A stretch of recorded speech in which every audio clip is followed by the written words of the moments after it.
Peopling videos examine how we adapt to the constantly changing pressures of modern life, so we can learn to make it easier on ourselves and each other.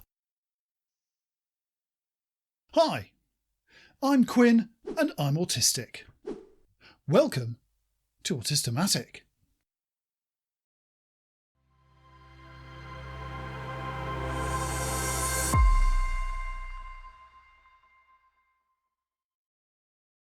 Peopling videos, like this one, are about topics that are of interest to everyone, but are especially important to autistic people seeking to understand how best to live our lives in an often confusing world.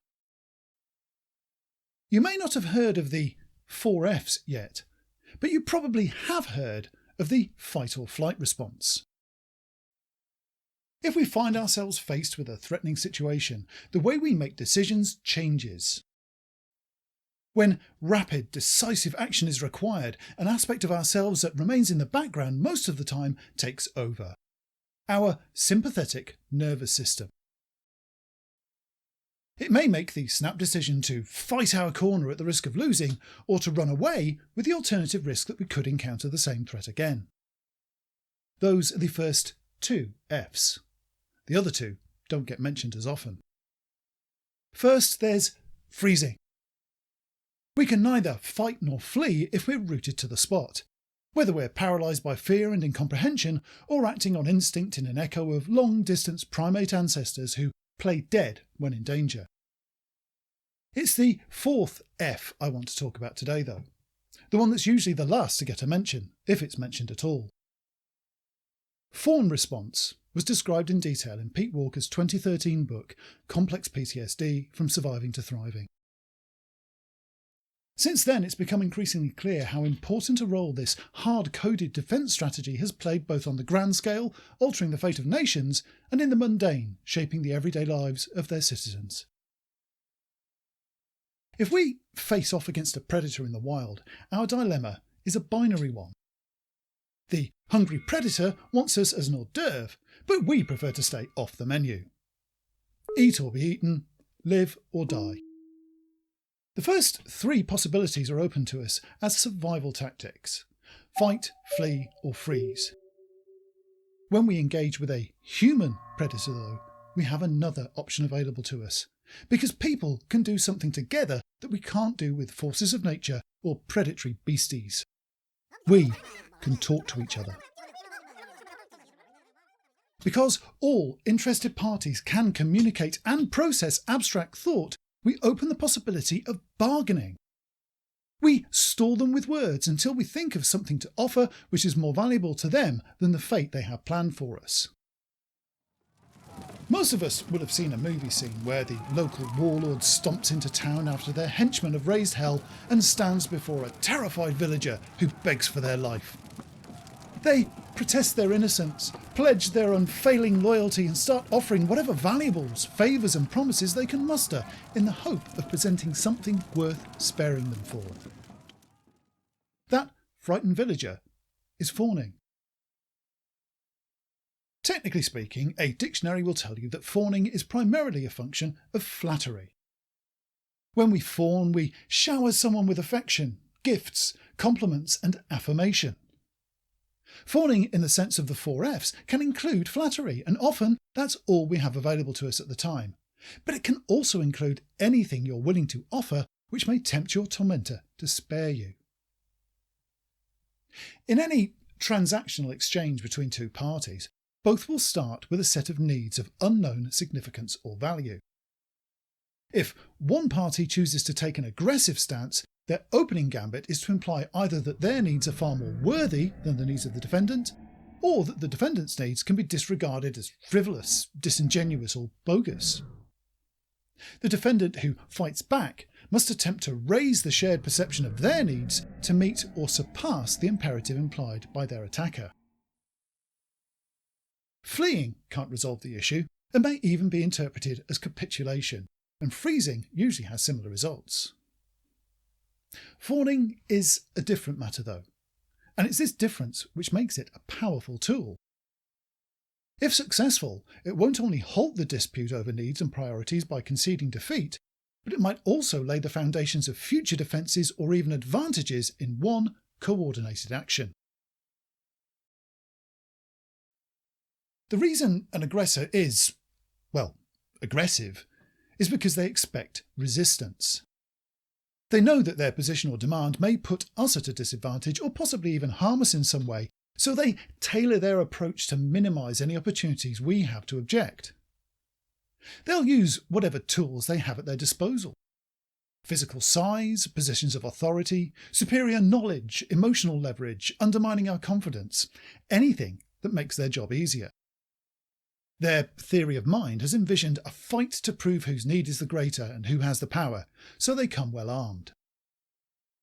Fawn response knocks them off their guard though. They come barrelling in under a full head of steam, only to be met with thin air. There is no resistance. Instead, our willingness to comply goes beyond their wildest dreams. We're not just ready, willing and able to comply, we'll do so with a smile on our faces and thank them for asking. What the fawner has just done is to shift the balance of need in an unexpected direction. Instead of trying to prove that our needs should be considered too, we've just relinquished any claim we may have had to expect our needs to be accommodated. We've told the aggressor what they wanted to hear and then some. We're offering respect, obedience and fealty in the hope that the tormentor will accept it as preferable to their original plans. Fawn response is an effective strategy, which is why it's so commonplace. Whether the aggressor is a schoolyard bully asserting their dominance or a frustrated parent trying their best to help a confused child, fawning is a proven effective strategy for taking the wind out of their sails and restoring peace. It's a peace that comes at a price though. When we fawn, we place our needs below those of the other party. We're telling them that, on the topic under discussion, their needs are higher priority than ours, and in doing so, we set a precedent.